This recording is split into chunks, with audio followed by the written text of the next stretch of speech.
تو اب ہمیں یہ دیکھنا چاہیے کہ اس وقت جس ماحول میں ہم ہیں یہ ماحول مؤمنوں کا ماحول ہے، یہ ماحول کافروں کا ماحول ہے، یا یہ مذبذب انسانوں کا ماحول ہے۔ پہلے ہمیں یہ ماحول دیکھنا چاہیے کہ ہم کس ماحول میں ہیں۔ جو مذبذب طبقہ ہے اس کے زندگی کے راستے دونوں طرف کھلے ہوتے ہیں۔ عربی لغت میں نفق سرنگ کو کہتے ہیں، جس کے دونوں منہ کھلے رہتے ہیں ہر طرف۔ تو ان انسانوں کا زندگی کا راستہ ہر طرف کھلا رہتا ہے۔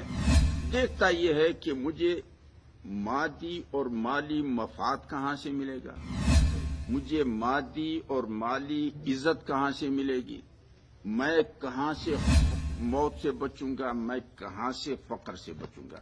تو ان کے فیصلے کا یہ مدار ہوتا ہے۔ تو اس حوالے سے اس طبقے کو منافق بھی کہتے ہیں، یعنی اس کی زندگی کے راستے دونوں طرف کھلے ہوئے۔ اور اس طبقے کے ساتھ مؤمن اور کافر کا کوئی اشتراک نہیں ہے۔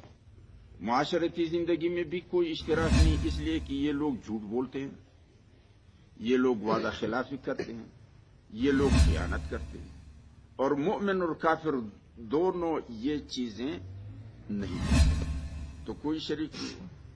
قانون کے میدان میں بھی ان کے ساتھ کوئی اشتراک عمل نہیں، اس لیے کہ ان کی زندگی خط مستقیم پہ نہیں ہے یوں، بلکہ یہ کبھی خدا پرست ہوتے ہیں، پھر نیچے اتر جاتے ہیں، مادہ پرست بن جاتے ہیں، پھر اوپر اٹھتے ہیں، پھر خدا پرست بنتے ہیں، پھر نیچے گرتے ہیں، ہوا پرست بن جاتے ہیں۔ تو ان کی زندگی خط مستقیم پر نہیں ہے، اس لیے ابھی تک نہ اس کے لیے کوئی قانون بنا ہے، نہ آئندہ بننے کا کوئی امکان ہے۔ تو اب ہمیں یہ دیکھنا چاہیے کہ ہم ان تین طبقات میں سے کس طبقے میں کے ماحول میں گھرے ہوئے ہیں۔ ایک تو یہ بات سمجھ میں آ گئی کہ دوسری بات یہ ہے کہ ہم کس دنیا میں رہ رہے ہیں۔ ایک وہ دنیا تھی جو ہم کبھی کتابوں میں پڑھتے تھے، یا انبیاء علیہ السلام کے زمانے کی دنیا تھی، یا نبی اکرم صلی اللہ علیہ وسلم کے زمانے کی دنیا تھی، یا 19ویں صدی سے قبل کی ایک دنیا تھی۔ وہ ایسی دنیا تھی کہ بعض علاقوں میں تو منظم حکومت سرے سے ہوا نہیں کرتی تھی، کہیں نواب ہوتا، کوئی سردار ہوتا، کوئی خان ہوتا، اس طرح کوئی منظم حکومت نہیں ہوا کرتی تھی۔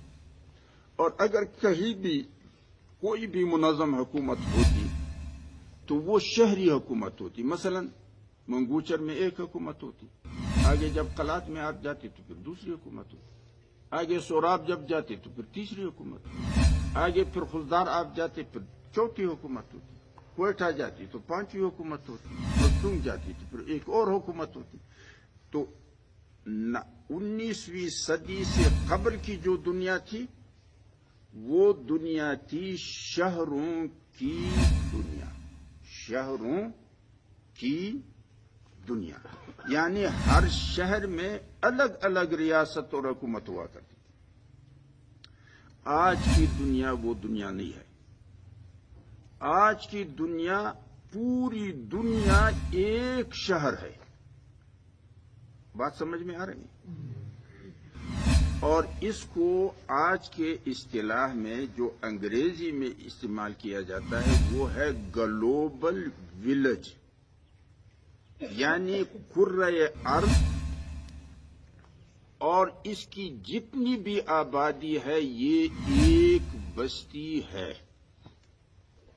اب آپ اندازہ لگائیں کہ ایک بستی میں سارے امیر ہوتے ہیں، سارے سردار ہوتے ہیں، سارے نواب ہوتے ہیں، سارے مالک ہوتے ہیں، یا ایک آدھ میر ہوتا ہے، ایک آدھ سردار ہوتا ہے، ایک آدھ نواب ہوتا ہے، باقی کوئی چمار ہوتے ہیں، کوئی لوہار ہوتے ہیں، کوئی جلاہے ہوتے ہیں، کوئی درجی ہوتے ہیں، کوئی نائی ہوتے ہیں، کوئی مزارے ہوتے ہیں، کوئی ہمسائے ہوتے ہیں۔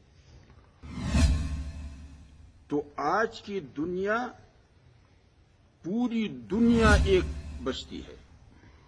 یہ نہیں ہے کہ بستیوں کی دنیا ہے، بلکہ پوری دنیا ایک بستی ہے، اور اس بستی کے دو ادارے، جیسا کہ ہمارے پاکستان کے 2 ادارے ہیں.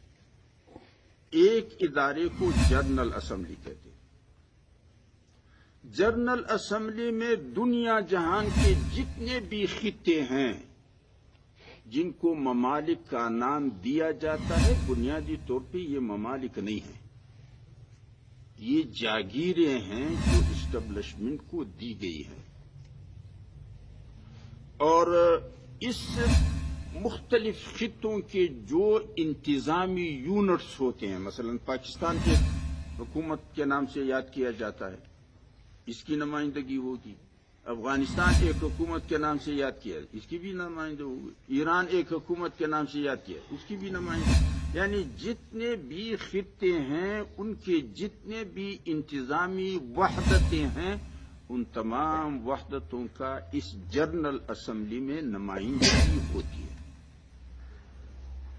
جنرل اسمبلی کوئی بھی فیصلہ صادر کرے، کوئی بھی قرارداد پاس کرے، اس کا جو دوسرا ادارہ ہے، جیسا کہ ہمارا اس کے اوپر سینٹ ہے، اسی طرح اس دنیا کی بستی کا بھی ایک اوپر کا ادارہ ہے اور اس کو کہتے ہیں سلامتی کونسل.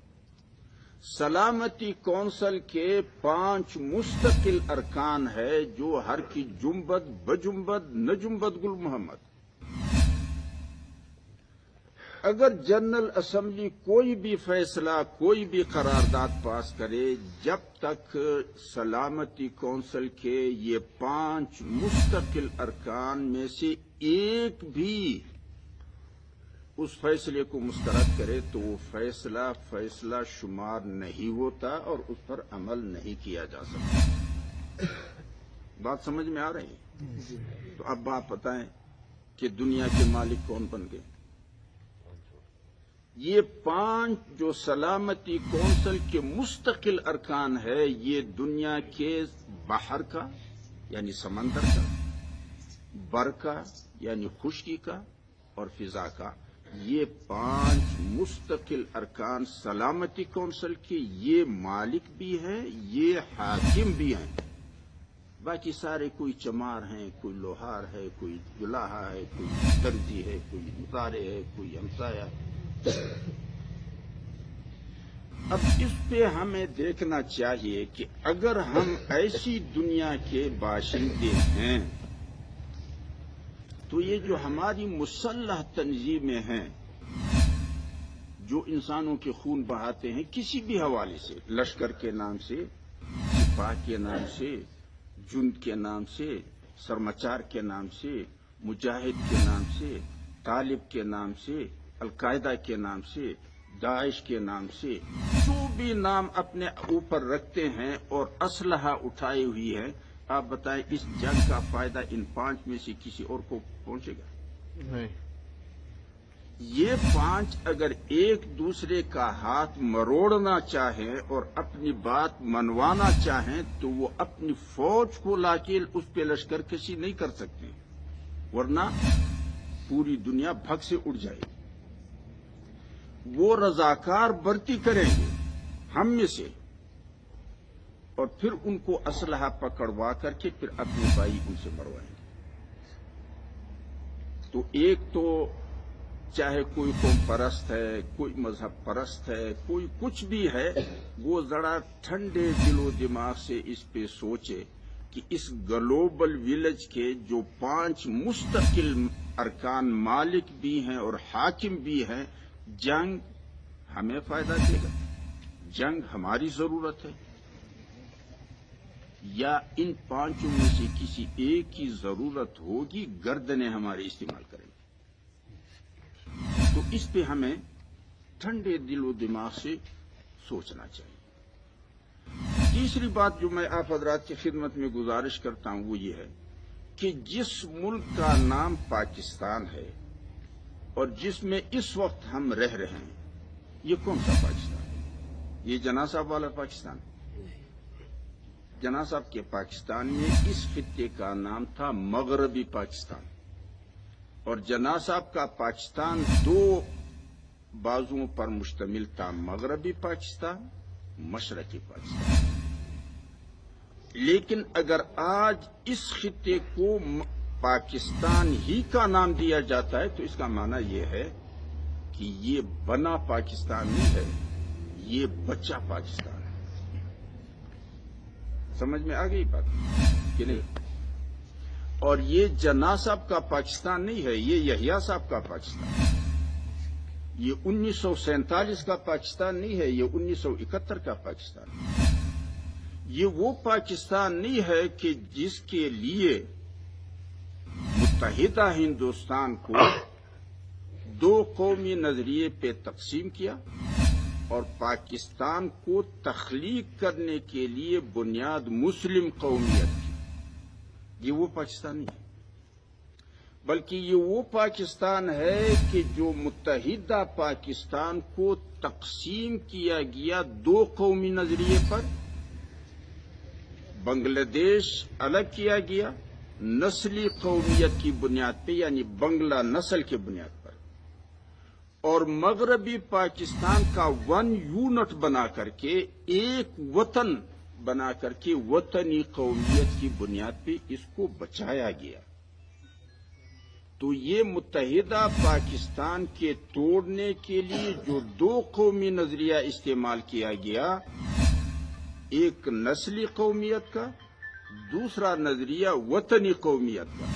نسلی قومیت کی بنیاد پہ بنگلہ دیش الگ ہوا اور مغربی پاکستان کا پورا 1 یونٹ بنا کر کے، یعنی ایک وطن ثابت کر کے، اس ایک وطنی قومیت کی بنیاد پہ اس کو بچایا گیا۔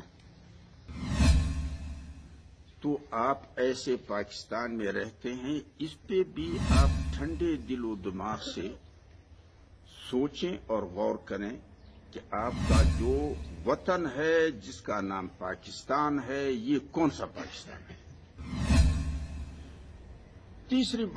چوتھی بات یہ کہ جو نظم ہم پر حاکم ہے، جس کو آپ اسٹیبلشمنٹ بھی کہتے ہیں، جو عدالت بھی اس میں ہے، فوج بھی اس میں ہے، انتظامیہ بھی اس میں ہے، سب کچھ اس میں شامل ہے۔ دنیا جہان میں یہ جو حکومت نظمیں ہوتی ہیں، یہ دو قسم کی ہوتی ہیں۔ ایک نظم وہ ہے جو خطے کے باشندوں نے اپنی آزاد مرضی سے تشکیل دی ہو، اور وہ اپنے پبلک کی حفاظت، اپنے پبلک کی ضرورت، اپنی پبلک کی سہولت کے لیے فکر مند ہوتے ہیں، لہذا وہ ہر قسم کے جرائم اور کرپشن کے لیے فریق ہوتی ہے۔ اس کو آج کی دنیا کے سیاسی زبان میں ویلفیئر اسٹیٹ کہتے ہیں، یعنی وہ نظم جو پبلک کی خدمت کے لیے ہو، جیسا کہ نبی صلی اللہ علیہ وسلم فرماتے ہیں سید القوم خادم، قوم کی جو حکومت اور سربراہی ہوتی وہ خادم ہوتا ہے قوم کا۔ آپ کی حکومت بھی ایسی ہے، خادم ہے۔ اچھا، تو یہ جو نظم ہے اور یہ جو اسٹیبلشمنٹ ہے، آپ جو بھی نام اس کو دیں، یہ 1763 میں ایسٹ انڈیا کمپنی کنارے پہ پہنچا ہے۔ یہ 16ویں صدی ہے۔